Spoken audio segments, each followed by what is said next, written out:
திருப்பூர் மாவட்டத்தில் பார்த்தீங்கன்னா இன்றைக்கு 3 பேர் படுகொலை செஞ்சிருக்கிறாங்க.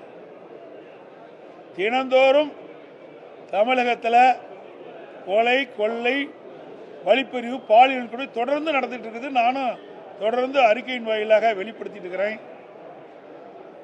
ஆனால் இன்றைய முதலமைச்சர் திரு ஸ்டாலின் தலைமையில் இருக்கின்ற அரசாங்கம் அது கண்டுகொள்வதில்லை. சட்ட ஒழுங்கு கேள்விக்குறியாக இருக்குது. சட்ட ஒழுங்கு அடியோடு சீர்கட்டு விட்டது.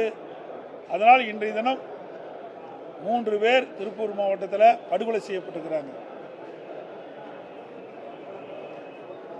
அதோட இன்னைக்கு ஜிஎஸ்டி வரி, வாடகை கட்டணத்துக்கும் ஜிஎஸ்டி வரி வசூலிக்கப்படும் என்று அறிவிப்பு கொடுத்திருக்கிறாங்க.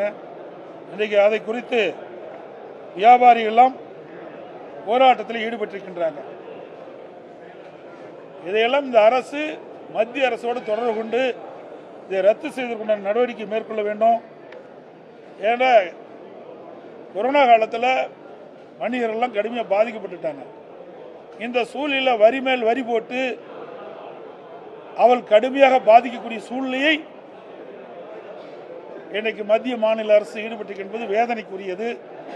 எனவே மத்திய அரசை வலியுறுத்தி இந்த ஜிஎஸ்டி வரியை குறைப்பதற்குண்டான நடவடிக்கை மேற்கொள்ள வேண்டும் என்று இந்த விடியா திமுக அரசை கேட்டுக்கொள்கிறேன்.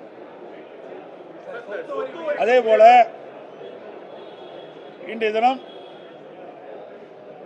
நாகை மாவட்டம், மயிலாடுதுறை மாவட்டம், திருவாரூர் மாவட்டத்தில் கனமழையின் காரணமாக விவசாய ஓட்டுகளை பெறுவதற்காக இந்த பொய்யான வாக்குறுதி வெளியிட்டீங்களா? நீ பொய்யான வாக்குறுதி வெளியிட்ட காரணத்தினால தானே அந்த வாக்குறுதியை நம்பித்தானே மக்கள் திமுக வாக்களித்து நீங்கள் ஆட்சியில் இருக்கிறீங்க. ஆட்சிக்கு வருவதற்கு எந்த பொய் வேணாலும் நீங்கள் சொல்லுவீங்க. ஆட்சிக்கு வந்த பிறகு அவருடைய தேர்தல் அறிக்கையெல்லாம் மறந்துடுவீங்க. அதுக்கு ஏதாவது சாக்கு போக்கு சொல்லி அதை மக்களை சமாதானப்படுத்த முயற்சிக்கிறீங்க. அதுக்கு கண்டிக்கத்தக்கது.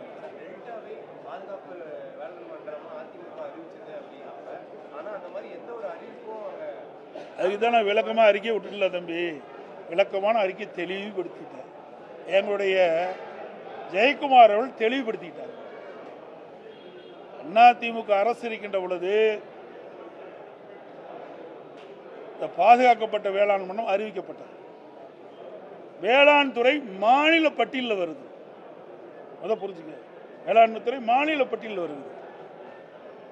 திராவிட முன்னேற்ற கழகம் ஆட்சியில் 2010 ஆட்சி அதிகாரத்தில் இருக்கின்ற பொழுது நீத்தேன் புரிந்துணர்வு ஒப்பந்தம் போட்டது திமுக. திரு ஸ்டாலின் முன்னிலையில் தான் புரிந்துணர்வு ஒப்பந்தமே போட்டாங்க. அது மட்டும் இல்லை, மத்தியிலே திரு டிஆர் பால் அவர்களும் திரு பல்வேல் மாணிக்க அவர்களும் மத்திய அமைச்சராக இருக்கும் பொழுதுதான் இந்த மீத்தேன் அந்த திட்டத்தையே கொண்டாந்தாங்க. பேட்டியிலேயே கொடுத்துருக்குறாங்க, எல்லாத்துலேயும் வந்திருக்குது. இந்த தொலைக்காட்சி மூலமாக வந்தது, கொண்டு வந்தது திமுக. அதை தடுத்து நிறுத்தி அதை ரத்து செய்வதற்கு உண்டான முயற்சி எடுத்தது, ரத்து செய்தது அதிமுக அரசாங்கம். இது மாநில பட்டியலில் இருந்த காரணத்தினால மாநில அரசாங்கமே சட்ட ஒழுங்குகளை கலந்து ஆலோசித்து சட்டமன்றத்தில் தீர்மானம் கொண்டு வந்து சட்ட முடிவை கொண்டு வந்து நிறைவேற்றி மேதக ஆளுநர்கிட்ட அதற்கு அனுமதி வாங்கி அறிவிச்சிருக்கிறோம். அது மட்டும் இல்லை, அப்பொழுது இந்த திட்டத்தை அறிவிக்கின்ற பொழுதே மத்திய அரசோடு நாங்கள் தொடர்பு கொண்டோம், கடிதம் கொடுத்தோம்.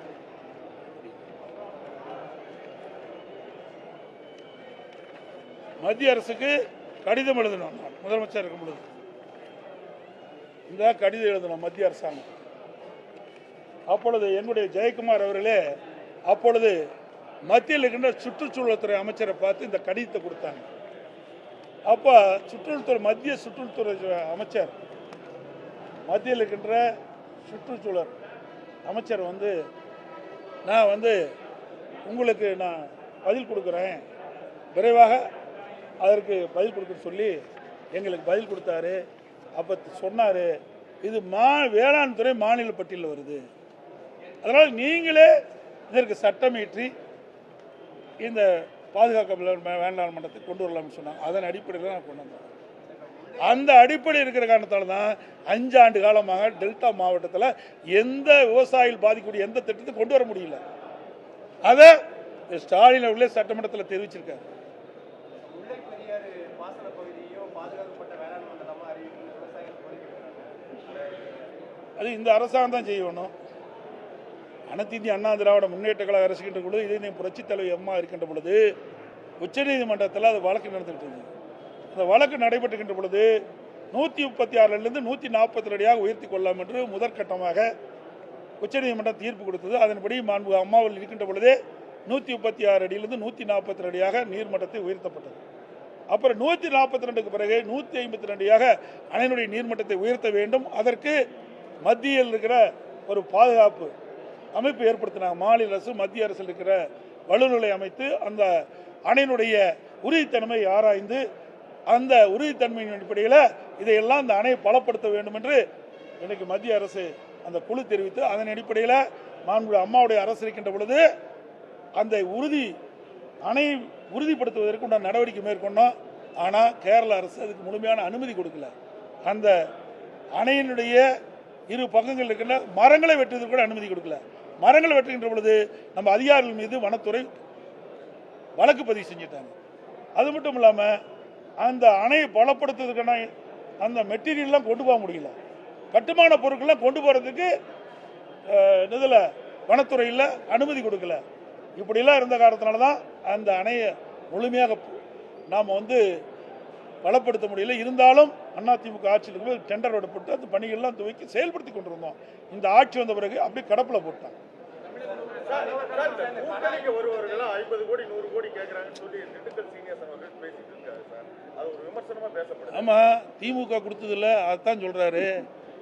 ஏங்க எங்ககிட்ட எப்படி வருவாங்க? திமுக தான் கணக்கிலேயே கொடுக்குறாங்கல்ல, யார் கொடுத்தான்னு தெரியுமில்ல. 10 கோடி 15